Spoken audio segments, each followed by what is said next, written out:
So Annie Machon, I wasn't exactly expecting that Afghanistan would throw up something of profound relevance to what we were speaking about, but it would be remiss, I think, to not make a reference to it.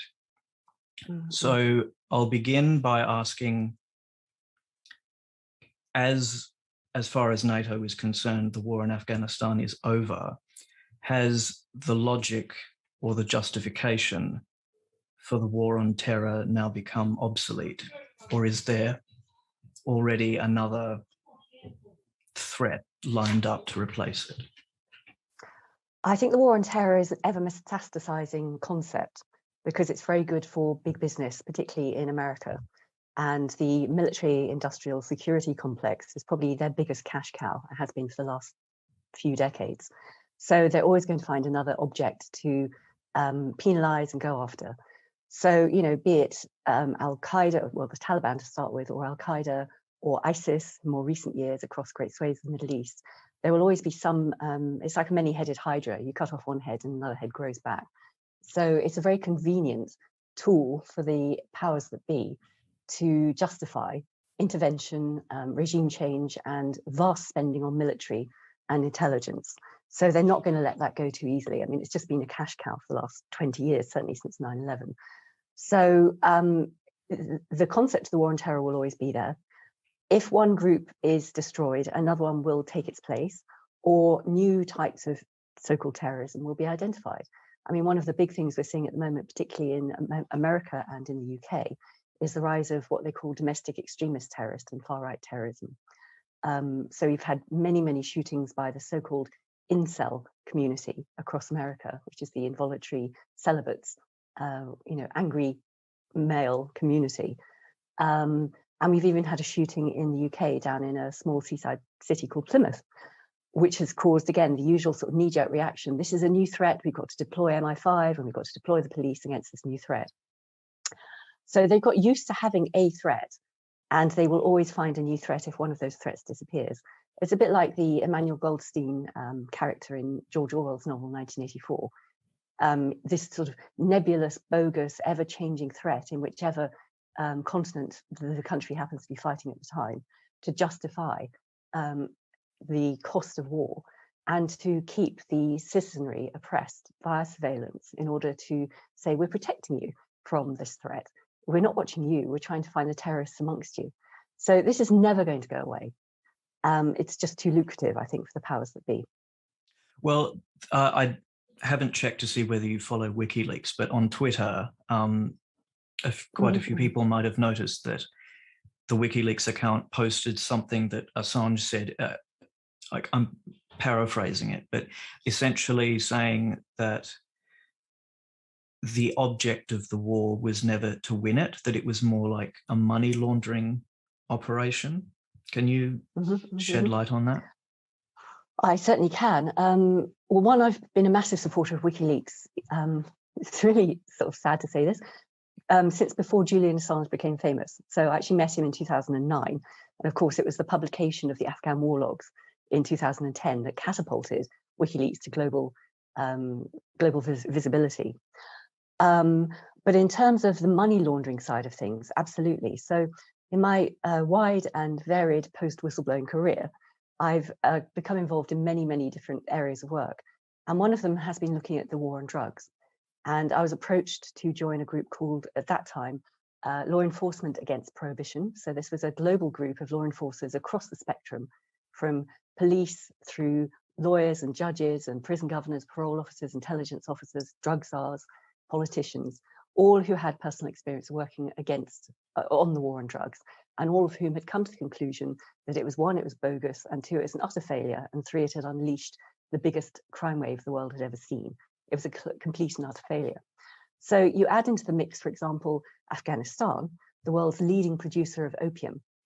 Now, the Taliban has always been the key, should we say, holder of both the production and the transit of opium out of Afghanistan. So this is a very clear example of how terrorist enemies of the West can control drug trades, which are consumed in the West, and make huge amounts of money which is then used to fund terrorism. So it's almost like a sort of cyclical business model where we wage the war on drugs, we drive the trade in drugs underground, therefore, so it falls into the hands of criminal cartels and also to the hands of terrorist organizations and funds those groups. And then we wage the war on terror against these groups in order to try and stop them. So, I mean, every which way, whether you're looking at it from the DEA perspective, when you're trying to crack down on the war on drugs, if you're looking at it from the CIA perspective, trying to crack down on the war on terror, if you're looking at the military perspective, or you're looking at it from the bank perspective, I mean, many banks have been caught out laundering huge amounts of money in order to clean it for the drug cartels and for the terrorists who run these operations. It's a perfect business model. It just goes round and round and round and round like a hamster on a wheel. And, you know, the people at the top are making huge amounts of money. So since the wonderful invasion of Afghanistan 20 years ago, it has become very marked to people who watch this sort of information that the amount of opium being produced by Afghanistan doubled over the last 20 years, all of which means that money is going to the hands of the Taliban warlords. And this is why they are awash with cash now. And we're in a position where they could pay off the Afghan army, who hadn't been paid in months. And that's why the Afghan army folded so quickly and the Taliban stormed across Afghanistan and seized control. And that was all done with drug money. Also, when you factor in, for example, the pallet loads of dollars that were being airlifted into Afghanistan, certainly in the first decade of the war on terror, and they were just being offloaded, and they were supposed to go to the government to rebuild the infrastructure, to build up civic society, to build schools and hospitals for the war-ravaged country once the Taliban had then been ousted. And those pallet loads, a lot of them just disappeared into the hands of government cronies. And there was a lot of reporting of what was called MI6 ghost money. Now, MI6 is the external intelligence gathering agency of the UK. And they were sending over vast amounts of money as well, and it was all being disappeared. There was no accountability of how it was being used or who it was going to. And there were reports, probably about a decade ago, that one of the brothers of the then President Karzai was heavily involved in distributing a lot of this money to connections within the drug trade, aka the Taliban. So if you want to talk about money laundering in Afghanistan, yes, there's plenty of evidence out there. But this is no different to, for example, the CIA involvement across Latin America through, you know, 70s, 80s, 90s. The CIA always saw Latin America as their backyard. And they were certainly involved in turning a blind eye, at the very least, to the massive cocaine drug trade coming out of Latin America, because they would get their, I don't know how to put it, cut or seizures or whatever. And, you know, they would use that, apparently, reportedly again, and it's been reported by some very serious American journalists, was going into a sort of black ops fund for the CIA. So the intermeshing between the drugs trade, crime, terrorism, and intelligence agencies has been well documented for a long, long time. And I think Afghanistan is probably just the most recent and probably one of the most egregious examples of how this intersection can work.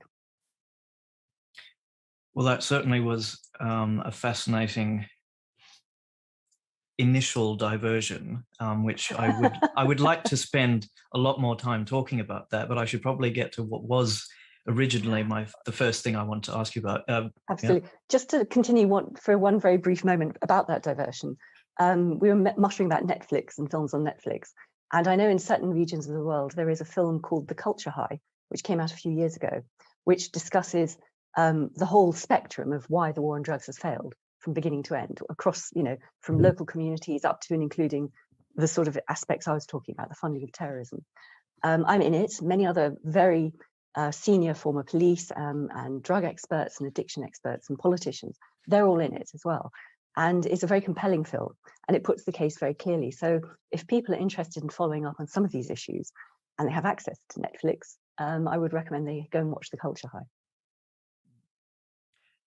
So I sort of half asked the question in the first instance, whether the justification of the war on terror is simply going to migrate, or maybe has already migrated, to some other threat, which you very much seem to agree with. And you also mentioned right-wing terrorism, which I suppose, became most dramatically real to people in January with the storming of the US Capitol building by supporters of the now former President Trump. What is your interpretation of that event? Has it been massively overblown, or do you think it is right to characterize it as an attempted coup? I think it was, to a certain extent, overblown, yes. I mean, the fact that they were able to do it is astonishing, considering, you think the White House would be one of the most well, it is one of the most guarded locations on the entire planet. But in terms of the real effectiveness of the group that did it, that wasn't serious. So I think it was more, I don't know, I mean, it could even have been to a certain extent staged, because I mean, these groups will be infiltrated by the intelligence agencies or by the police, just as, left-wing groups have been, just as Islamist groups are, of course. And there is a track record as well from within the intelligence agencies of agents provocateurs, trying to stir up certain people and get certain actions out of that in order to magnify a perceived threat, in order to frighten the population into being more quiescent for measures that are then taken to protect them. And that's a very easy way to, should we say, terrorize a population and make them agree to more draconian surveillance, strip away their privacy. I think America is a particularly bad example of this, because obviously we've seen the increased militarization of the police over there and increasing police violence. And this has been a sort of spillover, I think, from the war on terror, because a lot of the redundant military equipment would then be flogged off to the American police forces, which are all locally controlled and locally, run.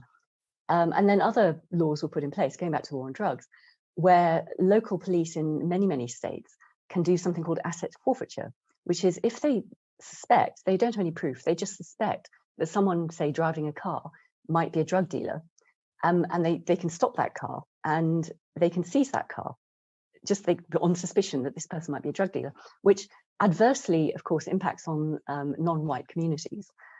And so if they do that, the asset forfeiture means that the citizen then has to fight a very long court case to try and get their assets back and prove their innocence, not have any guilt proven against them. But then the police will flog off the property that's been seized, and they will keep a large segment of that profit. So in America, it's very extreme. You have militarized police, increasing police violence. You have the inverse of what should be, you have to prove someone guilty before you can penalize them, to they have to prove their innocence before they can get their property back. It's just disgusting. And I see this sort of creep. I mean, it always inevitably creeps over the Atlantic to the UK as well, where we're seeing increasingly militarized police and increasing violence against demonstrations and things like that. So, yeah, I think the storming of the Capitol, going back to the original question, was there to frighten people into thinking there is a sort of enemy within. It's almost like an inverse McCarthyism, which was, of course, left-wing and communism and all that sort of stuff. And now we're saying, well, it's going to be right-wing. And now we've got this sort of disenfranchised white male incel group as well, which is a threat. So it's just be frightened, be very frightened. There might be someone out there. It could be a jihadist, or it could be an incel, or it could be, a white supremacist or whatever. And they're just going to unleash a gun and kill people, and you're never safe. So give away your freedoms. Just to be clear, is it your opinion that the riot, or whatever you call it, was staged in some form? No, I'm not. I don't know. All I'm saying is that to have allowed a group to get that far in one of the best defended buildings in the entire planet was quite astonishing. I would not be surprised if there were agents provocateurs within those sort of communities. And I think that making sure that they got as far was enough to sort of jolt people. And I think Trump, of course, reacted appallingly. So that was used against him. And that's why it got so much coverage. And also, there's always the old adage as well, never let a good crisis go to waste if you're in the government. So, let's max it up and make these people appear to be an even bigger threat. That often happens. Well, if we can perhaps take another example, being the country which, when you began your whistleblowing career and left MI5, gave you sanctuary, which is France, in which it appears that the neo-fascist far-right party, whatever you want to call them, look to be within striking distance of the presidency next year. And I think on 2 occasions already, we've had large members, high-ranking members of the armed forces appearing to threaten a coup. So what do you think of the situation there? Will France be the next stage or the stage for the next Brexit or Trump-like shock to the world system? I think there's a chance. Yes, absolutely. I mean, it was interesting at the last presidential election that Marine Le Pen got very, very close to winning it even then. And Macron just appeared from nowhere.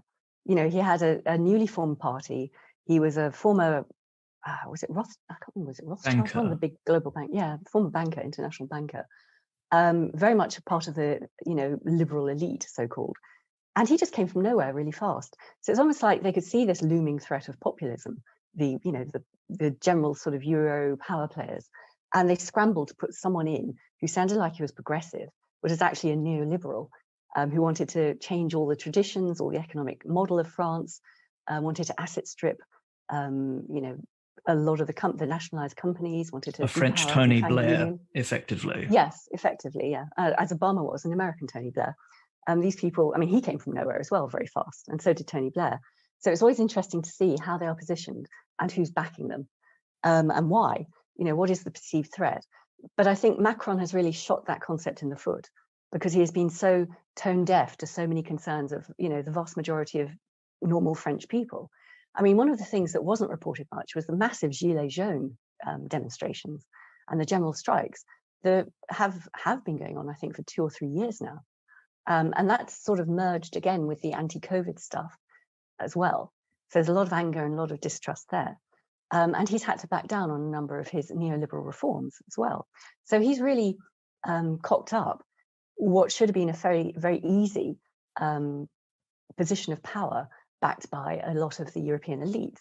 He's also as well probably one of the most, if not the most, pro-EU national leaders across the whole of the EU. And definitely sees that, you know, Franco-German alliance or axis of power being the way forward. Now, the French don't like this. And the French obviously have quite a long history of revolting against overweening dictators, as they might see him. So we shall see what will happen. But yeah, I think there is a chance that whatever the National Front now calls itself, is it Democracy Now or something? I think they changed the order of the words. So instead of, or like Front National to National. No, yeah, I think I have changed it. But anyway, I do think they might have a chance, because the left is still in disarray post-Macron. And they will either have to go right or they'll have to go far right. And I don't know. I think after the fact the Gilets jaunes anger is still there, the fact that there's a lot of distrust about COVID, the fact that Macron has completely screwed up the response to the COVID vaccination program and things like that for nationalistic reasons, is not going to count in his favor.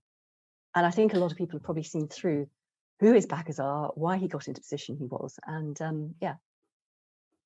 Well, well-worn adage is to hope for the best and prepare for the worst. So that requires planning, though. True. But if we just imagine, before it actually happens, that the worst does happen and there is a President Marine Le Pen by the end of next year, what kind of effect would that have on far-right political movements around the world, particularly in Europe? I'm not sure if it will have a huge effect, because, I mean, we've had Trump and the world survived that. And we've got Boris Johnson, of course, in the UK. I mean, I know, you know, everyone thinks, oh, he's quite sweet and he's bouncy and he's really fun. But actually, he is a really hardcore, far-right, free market guy. He just disguises it perhaps better. So I don't know if it would have a huge, huge impact. I mean, obviously, it's going to fracture, or it might encourage, actually, thinking about it, the Franco-German axis, because, of course, there is a resurgent far-right in Germany, too. So that might be dangerous. And we do have, of course, populist movements in Italy. Hungary, of course, has gone way down that path, but is still part of the EU. There's also quite a resurgent far right in some of the Scandinavian countries and Poland. So yes, it might provoke more, or it might horrify other countries into rejecting that sort of model. I think that there's going to be a fork in the road there. At the very least, would you tilt more to one side or the other about whether that would precipitate the end of the European Union, even if it doesn't lead to a wave of other far-right governments elsewhere? Well, I think there would be a chance there might be a Frexit, yes. Well, there'd certainly be a vote, which would scare the infrastructure. I mean, I live in Brussels. I can see the European Commission out of my window. So it's upfront and personal. And it is a fairly corrupt institution, the European Commission. I mean, we've had many, many examples where these are the civil servants of the EU, where they formulate laws, often in cahoots with big business and lobbyists, and then they give them to the European Parliament to rubber stamp. And probably the most notorious example, for example, in recent years, was something called the Transatlantic Trade Partnership, or something, TTIP, investment partnership, which is something that was cooked up between American corporations and big global corporations and the European Commission. And this basically was put in place a law that would allow, it would ensure that corporations had legal power over nation states within the EU. So for example, if you're a company that developed intellectual property products, I mean, Monsanto, for example, does a lot of genetic stuff and things like that. If they felt that a nation state within the EU had banned their products because they were going down a green agenda, for example, they could then sue that nation state under the terms of this EU law and claim lost profits in the future because this nation state had banned their products. And this law was devised by the European Commission with outside help, and then it was given to the European Parliament for the MEPs to rubber stamp. And they weren't actually allowed to read it freely. Only certain chairmen of certain relevant committees were allowed into this underground room to read this massive, great document. It was hundreds, if not thousands of pages, without being able to take notes, without being able to make any recording of it or anything. And they had to go back and then try and brief people on it and say, don't sign this or do sign this. So the whole thing was very corrupt and very anti-democratic. I think something similar happened in the Pacific Rim as well. I was going to say that Australia has been sued years ago by Philip Morris, a tobacco cigarette company, because Australia was the first country to introduce plain packaging where you can't have the brand name, just a health warning that this will give you cancer. And the tobacco company ultimately lost, I believe, although I'd have to check. Yeah. But that's what, for example, this is what the Commission was trying to impose on the Parliament, and just say, rubber stamp this. Most of you can't even read it. You just have to vote for it. And then each nation state would be liable to give compensation to any company that could say, well, we might have lost out on future profits, so we want them back. So those sort of cases have created quite a lot of resentment, I think. And the fact that there's a greater and greater drive, certainly within the European Commission, for not just free trade, obviously, but greater political integration. And one of their other follies is trying to create an EU army and EU intelligence agencies and all that sort of stuff, which has been massively resisted, of course, by the Americans because they think NATO should be good enough. So these are all sort of follies created by some of the chief bureaucrats, people like Jean-Claude Juncker, who was head of the Commission until a couple of years ago. And Macron is a huge backer of these sort of initiatives as well. So he's a complete EU fanatic. He wants federal integration and all that sort of stuff. So whether you want to call it nationalism or populism or just a sort of general ennui, I suppose, with this ever-integrating EU behemoth, there is an increasing resistance to it. I mean, I think people were fairly okay with free EU trade. Even the UK was. That's why they joined the European Economic Community way back in the 1970s. It was this drive for further integration that made the UK Brexit. And with other countries, we could see the same thing. Well, I was wanting to go a little bit back into history, sort of. I guess it counts as history now. Slightly before, I think, your time in MI5, you've kind of hinted, what you've been describing reminds me of the rather delicate subject of the Gladio scandals. Yes. Yes. Can you maybe provide some background on what that was? And is it reasonable to assume that what was disclosed in the early 1990s is still true today, or perhaps worse than it was? Okay, so for those watching who don't know what Gladio was, this was a plan devised during the Cold War, and there was a concern that the Red Army from Russia could sweep across in tanks and things like that across Europe and conquer Europe. So what they did was they devised a sort of stay-behind army, which basically meant that there would be cells of trained soldiers and there would be caches of weapons dotted around each country that could then be used as a sort of resistance force to repel the Soviet invaders. And this went on for decades. And then it was misused, according to researchers. For example, in Italy particularly, where there was a threat of a communist government, I think way back in the 1980s, being elected to power. And there was a cell in Italy that decided to activate the cell. And this is why it's called Operation Gladio, because that was the Italian code name for it. I mean, each country had its own code name. And they actually unearthed some explosives and weaponry, and they used them to bomb, I think it was Bologna train station and a couple of other big hits, and blame it on the communists. So the communists lost the election despite the fact they were tipped to win.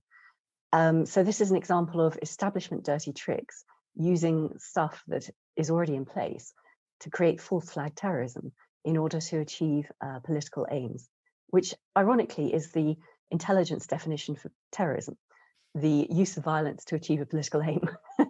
So this was sort of the elites, the governments doing this against their own citizens in order to scare them off from voting for what they saw as an unsavory party, the communists. So this has been proven. I mean, I think we had an Italian president come out and give evidence about this and say, yes, this did happen. And also there's been some very ironclad proof that's come out by researchers like Professor Daniela Ganser in Switzerland, who looked into it and found that, yes, actually, there was this stay-behind army. There are these caches of weapons dotted all over the place. They are known to the powers that be in each country, and they can be still used. Whether or not there is a more up-to-date version, I really don't know. But in terms of the EU vanity project of setting up an EU military to sort of counterbalance NATO, that might be part of their thinking too. We just don't know. Yeah, that was the letter, or the two letters from the serving French commanders in the military really brought that to mind for me. The thought of whether key elements of the state might actually support these neo-fascist movements. Possibly. I mean, last week there was the case of the Berlin spy. This is a Brit who's been arrested in Berlin, a low-level worker at the British Embassy, for selling secrets to the Russians. So I ended up doing quite a lot of media interviews, and one of the things we were looking at was which other countries have had these sort of cases over the last few years, and there seemed to be a cluster of them last year, particularly in Norway. And in France, there was a senior military officer who was selling military secrets to the Russians, and he was arrested. And also in Switzerland, I think a very senior retired general had been selling information about Austria, the Austrian military defense, to Russians as well. So it might not just be the far right, it might be also sort of ideological or money reasons why people are now moving towards what they perceive to be obviously it's not communism anymore in Russia, but towards the Russian side as well. The sense of strongman politics, bringing stability or whatever it is an interesting concept. So regardless of whether or not or to what extent elements of the state might cooperate with or support or cultivate these far-right movements, independently of all that, how much of a genuine threat would you say far-right extremism is to ordinary people in comparison with Islamist terrorism? Far lower, yeah. Really? Yeah. So, I mean, in the UK, figures are sometimes occasionally released, even by MI5, about the types of terrorist plots that they've thwarted. And I mean, it's usually hundreds for jihadists, and sort of 10, 12 for far right. So, and usually the far right would be targeting specific communities as well, not just generally going out and trying to cause mayhem and maiming with random attacks. So, yes, I mean, takes me back to my days in MI5, my very first posting when I was working in the counter-subversion section. And I worked there from 91 to 93. Ironically, when I was being recruited, I'd been told that now the Cold War was over, they no longer investigated political subversion. Then I ended up working in political subversion on the left-wing side of things, which was questionable and in some cases illegal anyway, and that got closed down. But within that section, there's also a couple of officers investigating far-right extremism. And this was at the height of groups like the National Front in the UK and Combat 18, which is a sort of violence-prone wing of the National Front, and also the BNP, British National Party, which were quite high profile. I mean, the BNP won local elections and things like that. They had councillors in place. So they were seen to be quite high profile, and this must be a threat. But in terms of their capability, no, they just don't have it. And I think it's probably a similar-ish situation now compared to jihadists. Is that including so when in the United you're assessing States? a threat, the United States is a strange bird, isn't it? Because they are all armed to the teeth. I mean, the gun laws are just crazy, which just completely, I mean, of course, it's the Second Amendment. Every citizen has a right to bear arms in case there becomes an overweening government and they need to fight back. You know, it's a hangover from the American Revolution, 1776 and all that sort of stuff. But they seem to feel that still so strongly. So if they perceive their government to become more and more totalitarian, their freedoms get taken away more and more. That's a very dangerous place to be, where, you know, your citizenry are heavily armed and you've got a heavily armed militarized police, and the military are now taking to the streets to try and keep peace as well. That could end up as a real mess. It's not that bad in Europe or I don't think Australia as well, or New Zealand certainly. But America is like a tinderbox. And you add into that the mix of race riots and there's the history of slavery and the unresolved issues around that. And it is an absolute potential nightmare. In what kind of specific form? Like, are we talking about the Civil War? And using maximum violence as quickly as they can. Then you have this highly militarized citizenry who can get very angry very quickly. Then you've got the intelligence agencies scooping up all their information so they can try and track, and they always seem to just miss the potential terrorist. I think it's a very strange country, a very strange mentality, of which they seem to be proud. You know, they're independent and they can protect themselves and they can rise up against authoritarianism. But actually, it's going to be a very bloody mess, literally, if anything does kick off big time. Well, my connection just paused as soon as I'd asked that question. So I'm worried that someone perhaps particularly didn't like that question. Quite possibly. Who knows? But it appears, my impression is, and by all means say if you disagree, but the appearance is that right-wing political movements in Europe and the US and elsewhere they're being particularly aided in their growth by all of the fallout from the coronavirus pandemic, and in particular the fact that vaccination passports are becoming an increasing, if not possibility, a reality already. So do you think that is a reasonable thing to be worried about, or is it just a necessary public health measure? I think it should be down to personal choice. I mean, depending on what your lifestyle is.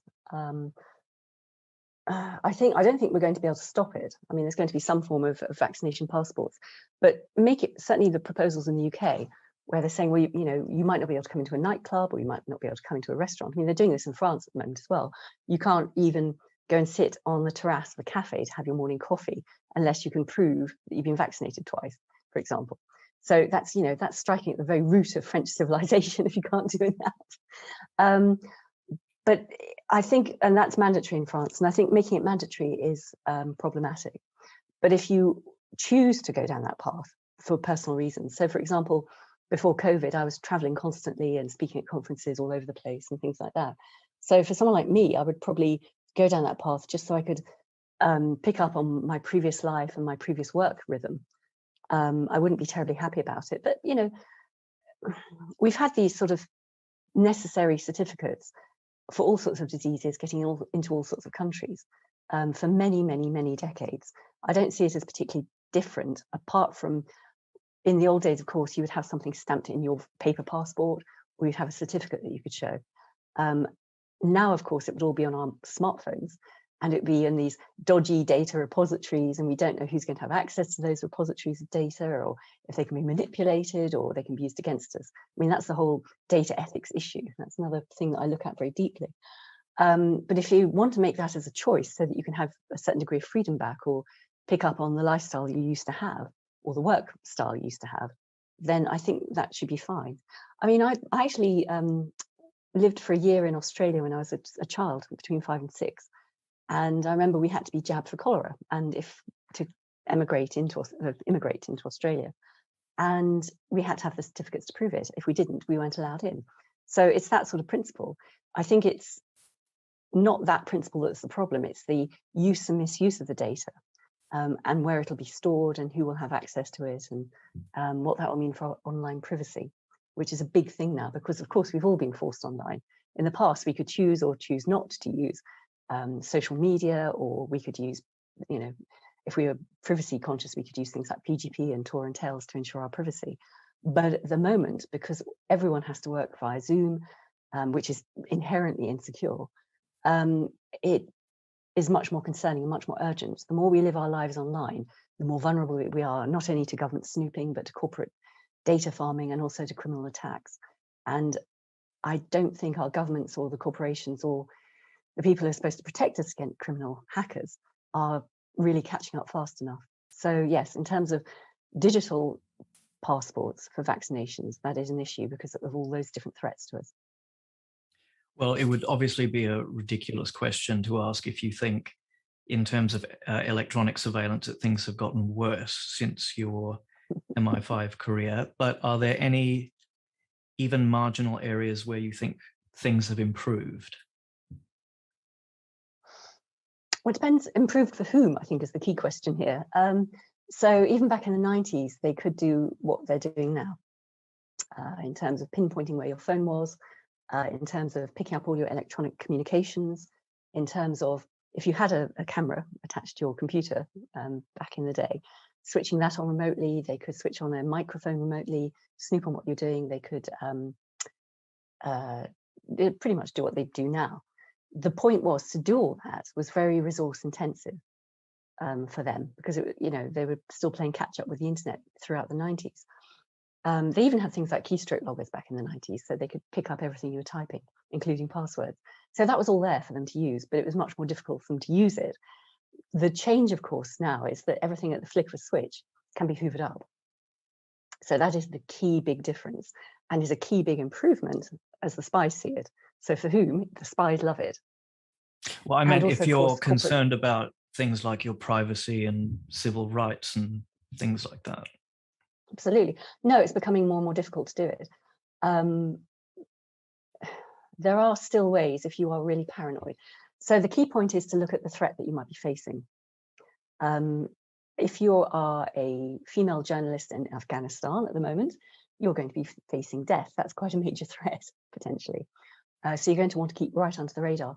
But, human rights activists, lawyers, government officials, civil rights people, anyone like that is going to be very, very vulnerable to this, because it erodes, and journalists, of course, as well, it erodes legal privilege, where you can't talk to your lawyer thinking that they are not going to pick up what you're saying. Journalists can't talk in confidence to their sources to get information. up to and including whistleblowers and senior leakers. So it does make it very, very difficult to get the internal information and hold those in power to account if you can't get that sort of information as an investigative journalist. And it puts people like even human rights activists or general civic society activists at future risk. Because, for example, what you might be doing now is perfectly legal under the laws of your country and international law. But if those laws were to change in the future because of some, huge economic disaster or, another pandemic or whatever it is, and they crack down more and more on what we can do if we can protest and things like that, suddenly what you did this year in a couple of years might be deemed to be illegal. And they will have all that information stored, which can be used against you in the future. And most people don't even think like this. I mean, it's just lovely. We have these shiny little smartphones, and they're wonderful. We live our entire lives through our phones and our computers. And our phones are inherently, absolutely not secure. And I'm speaking to you via my phone at the moment, particularly iPhones and Android. They're both equally vulnerable, not just from nation state level players like the intelligence agencies, but also, as we saw recently, from the NSO corporates, the corporations, most recently the NSO corporation in Israel, which developed a program called Pegasus. I don't know if you heard about this. I did, yeah. Yeah, which has been used to snoop on, I think the conservative estimate is 50,000 key politicians and lawyers and journalists and activists around the world. And this basically originally started where they could infiltrate our phones, usually because we would click on some particular malicious link in an email or something. But now they have this zero-click facility, which means that they can use backdoor vulnerabilities into common apps that we would have pre-installed on our phones, like WhatsApp or iMessage or whatever. And just through that vulnerability, infect our phone. So we don't have to do anything. They can just get in of their own accord. So this is really, really frightening stuff. So yes, our phones are completely bust when it comes to privacy. Our computers, we can take, if we're really paranoid, we can take certain steps. I mean, we can certainly try and use PGP encryption for our emails, always use open source technology rather than closed proprietary source technology, such as Apple or Microsoft or whatever, because you can never see the code that they're using. And they often have backdoor vulnerabilities they might not even be aware of, but the intelligence agencies store up for future use.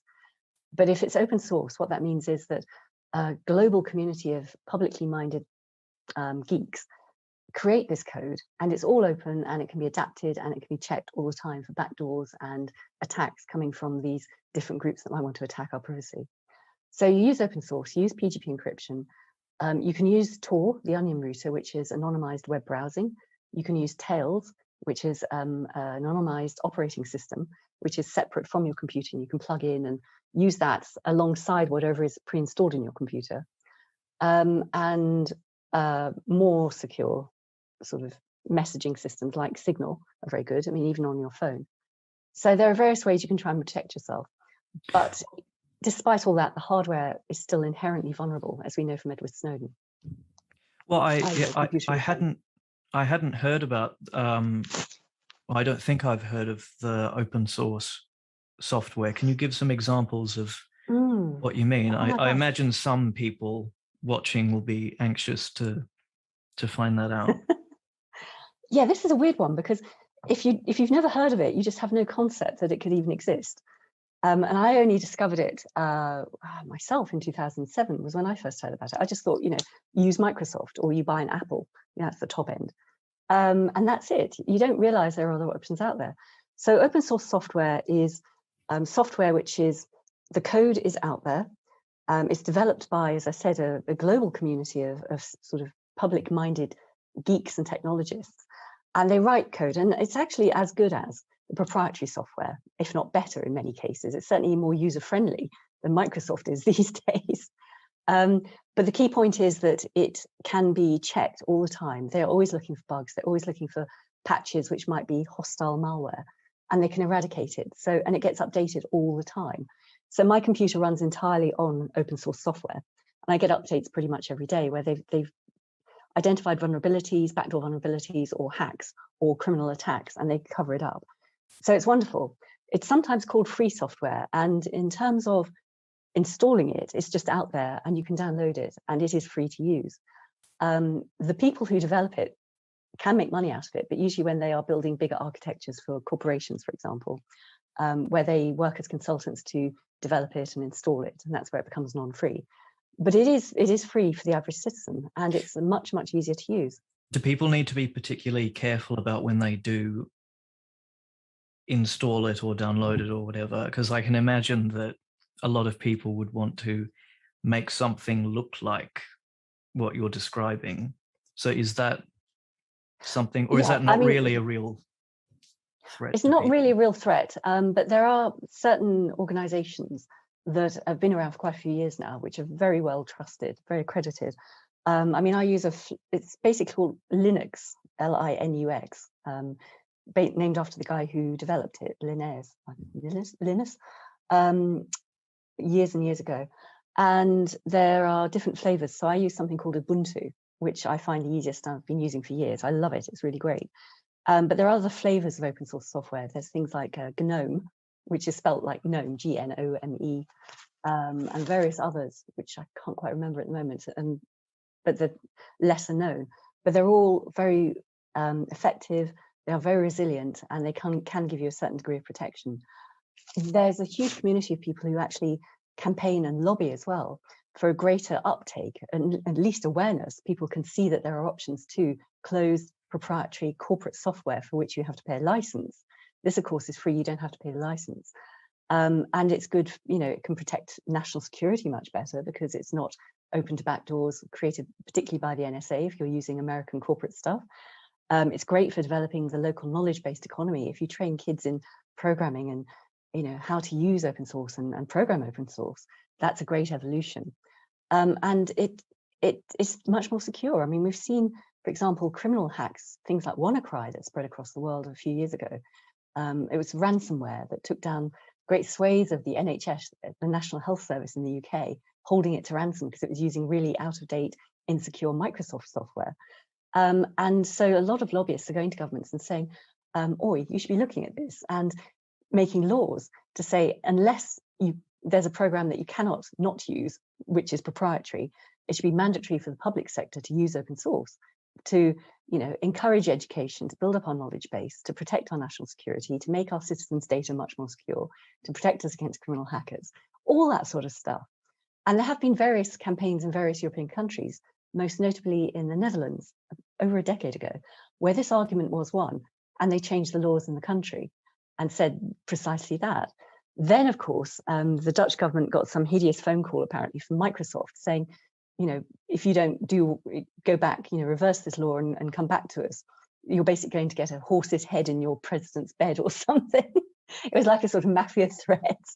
So they changed the law and reversed it, which was a shame, because that would have been a great experiment to see how that would have benefited the national economy and protected the national infrastructure, which is fairly vulnerable in the Netherlands with flooding and things. So yeah, I would urge everyone to look up the concept of open source. I would recommend anyone to try and use it if they can. And if they're not confident about trying to deinstall things like Microsoft from their computer and install something like Linux, if you know a geek friend or someone like that, I'm sure they'd be very happy to help. It's very easy to do if you know what you're doing. For example, and you can also buy purely open source software computers, as I did with mine. There are certain companies, certainly across Europe, that will sell computers that only have Linux installed. So you buy it pre-installed. So they didn't even have to strip out Microsoft or strip out Apple software or anything, which can be done, but it's tricky because you can get rid of the software, but you still get little infestations of things like Microsoft down in the firmware layer, which you can't get rid of, which are always a bit dodgy and can contaminate your computer. But if you can find a pure Linux computer, which only has that on it, then that's part of the battle to protect your privacy. I have seen that name around before. I was just looking all over my my laptop to try and see, did I see it on my own machine? But alas, no. But yeah, that's something the public using that for the public sector is something that had really never occurred to me at all. Mm-hmm. Apart from what we've, did you want to add more to that? Okay. Well, apart from what we have discussed, what in the areas relevant to your former profession, do you think are the most important events going on right now worldwide? I think obviously Afghanistan is a trigger point, but we're also seeing, certainly from some of the sort of more hawkish elements of the American establishment, increasing saber rattling again towards Russia and China. I mean, this has been going on for years. Russia has been public enemy #1 since at least 2014. And China as well is now in the crosshairs. I think this is going to be a big one because they want to try and divide and conquer these two countries, which have become more integrated, both with trade and with military endeavors over the last few years, for mutual, obviously, enrichment, but also self-protection.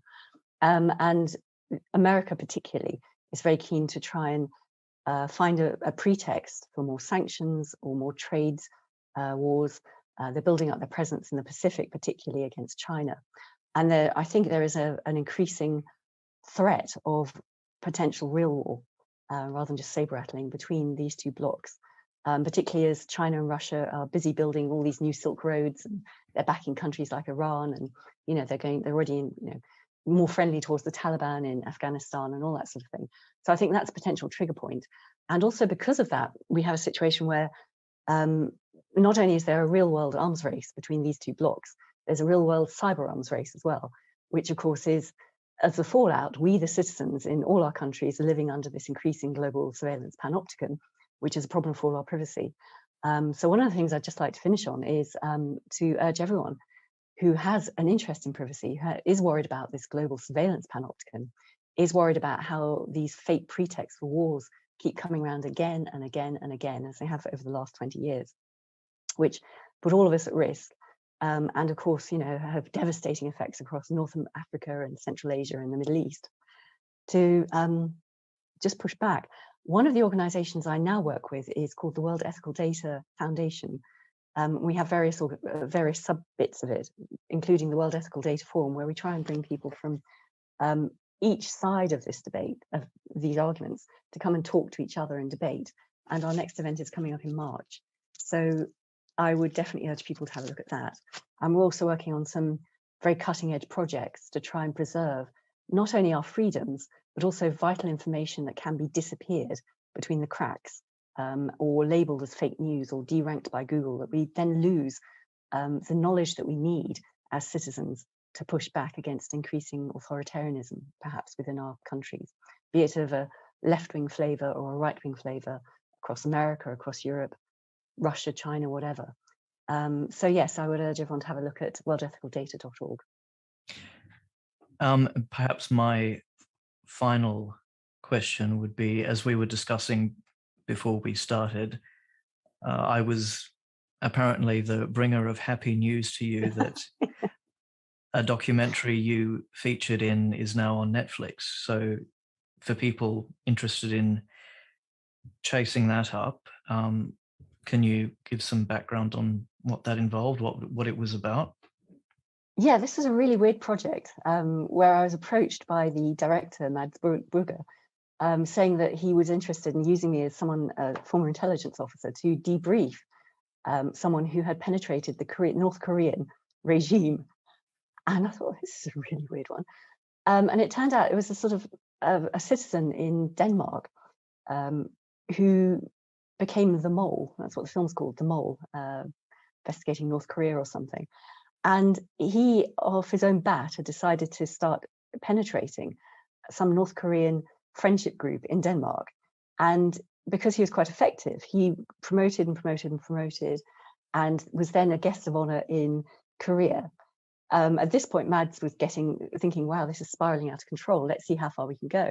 So then he got a former international drug dealer who'd been to prison, paid his debt, but really, a big drug kingpin who was a bit bored, who he then groomed to imitate a sort of dodgy billionaire who wanted to invest in the North Korean regime. And then it just got really nuts, because the North Koreans immediately started handing over them lists of weaponry that they could buy. And they then said to this dodgy billionaire, and we triangulate the deals to evade UN sanctions. So you will buy this stuff and it'll go And then it goes via some drug and methamphetamine production factory that's going to be built in this Bond baddie underground lair on Lake Victoria Island. I kid you not. And then that money will go to some dodgy oil company in Lebanon that can then bust sanctions and bring, oil into North Korea. I was like, this is nuts. It can't be true, but it was all true. And so working with these two guys, both of whom put their lives on the line when they went to North Korea. I mean, they had actually had moments where they thought they were just going to be shot in the back of their head and things, to expose, one, how all this dodgy UN sanctions busting trade works, and quite how the North Koreans keep their broken and deeply corrupt regime in place, was fascinating.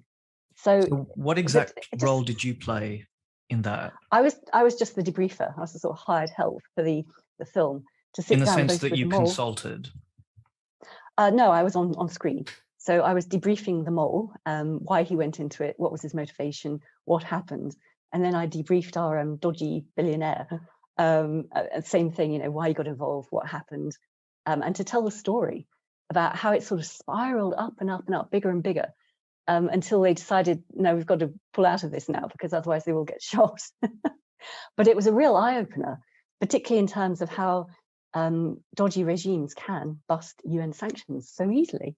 And this sort of triangulation of the dodgy deals that allow very heavy-duty arms to be exported from North Korea, drugs to be made by North Koreans in weird Bond baddie lairs in Africa, and then, the dodgy use of the oil trade to get the money back to North Korea. It was fascinating.